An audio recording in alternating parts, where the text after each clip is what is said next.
हे वानर, क्या तुझे पता भी है कि तूने किस शक्ति को स्पर्श कर लिया है? बिना मेरी अनुमति मुझे छूने का परिणाम अब तुझे स्वयं भुगतना होगा। अरे ये क्या हो रहा है?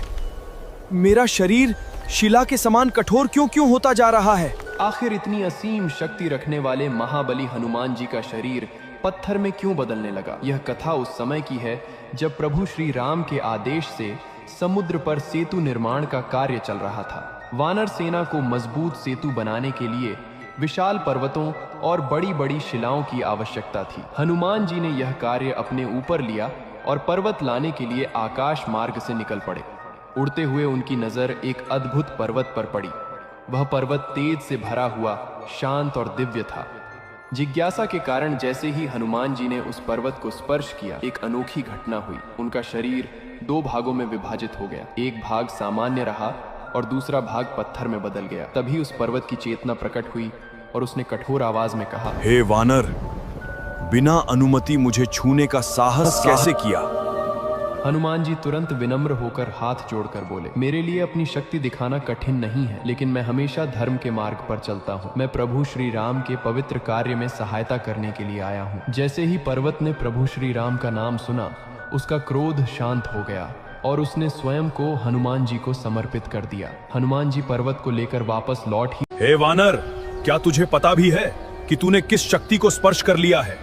बिना मेरी अनुमति मुझे छूने का परिणाम अब तुझे स्वयं भुगतना होगा। अरे ये क्या हो रहा है?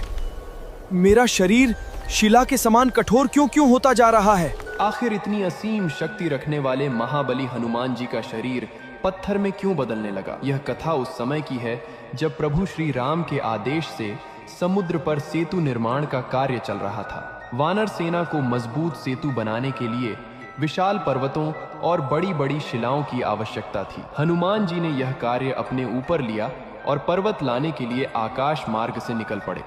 उड़ते हुए उनकी नजर एक अद्भुत पर्वत पर पड़ी। वह पर्वत तेज से भरा हुआ, शांत और दिव्य था। जिज्ञासा के कारण जैसे ही हनुमान जी ने उस पर्वत को स्पर्श किया, एक अनोखी घटना हुई। उनका शरीर दो भागों में विभाजित हो गया। एक भाग सामान्य रहा और दूसरा भाग पत्थर में बदल गया। तभी उस पर्वत की चेतना प्रकट हुई और उसने कठोर आवाज में कहा, हे वानर, बिना अनुमति मुझे छूने का साहस कैसे किया?